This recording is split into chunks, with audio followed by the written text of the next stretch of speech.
이 사건은 1982년 10월 17일에 공소시효가 끝남으로써 이제는 범인을 붙들어도 처벌할 수가 없게 됐다.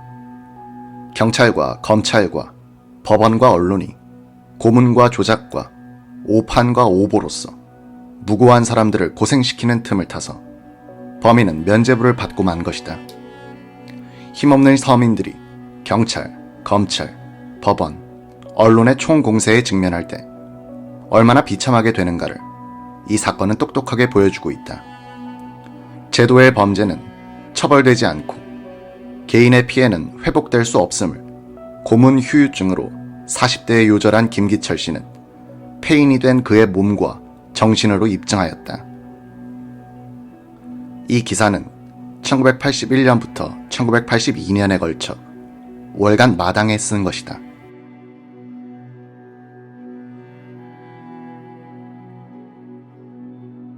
황덕수 씨의 출연은 나에게 쇼크였다.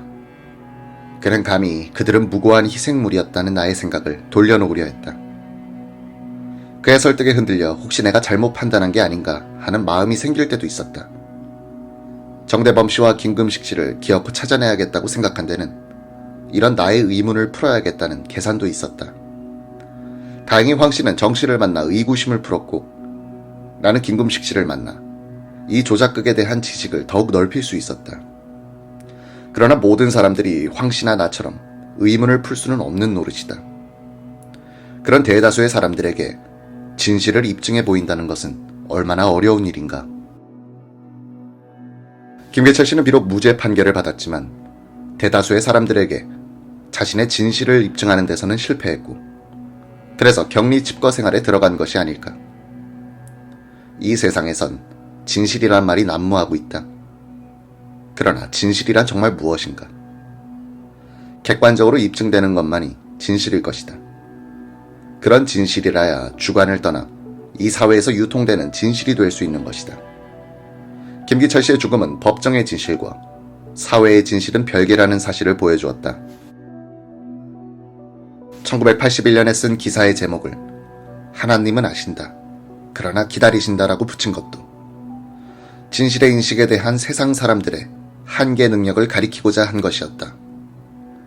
진실을 말하기는 쉽지만 이 세상에서 그걸 얻기란 얼마나 어려운가.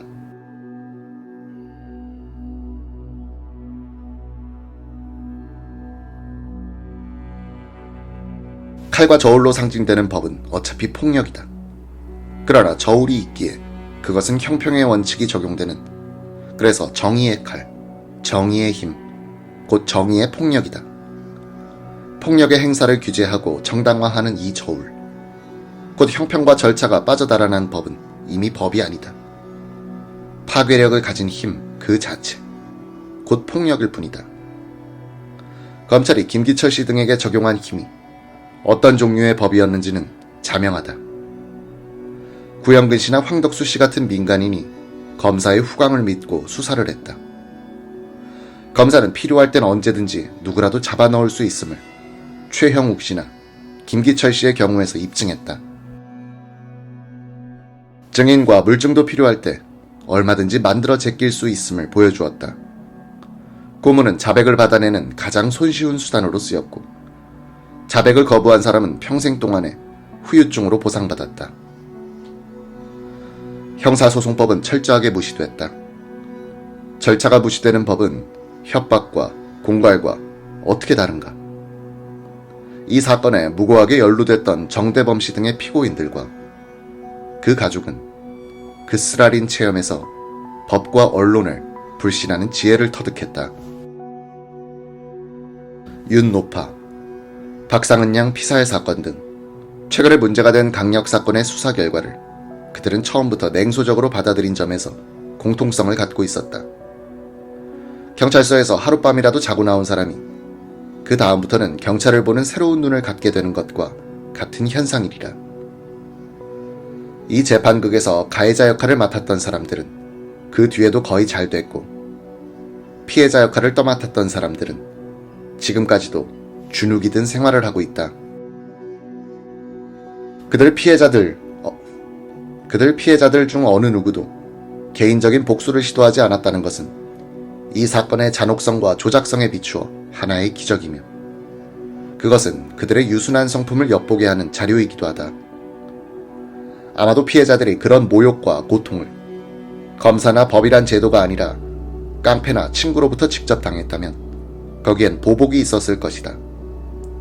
무슨 유감이 있어서 그런 게 아니라 범인을 잡으려다 보니 라는 이해심과 상대가 법이란 막강한 힘의 보호막 뒤에 있는 사람들이란 두려움이 그런 개인적 보복을 불가능하게 했을 것이다. 운명의 날 1982년 10월 17일이 오면 그나 사건은 신화가 될 것이다. 그러나 우리는 21세기로 향하는 이 시대에 아직도 자백이 증거의 여왕이던 시절의 신화가 화석이 되지 않고 살아 꿈틀거리고 있음을 본다. 우리는 언제까지 이런 신화 시대를 호흡해야 할 것인가? 이 글은 그런 의문부호로 쓴 것이다.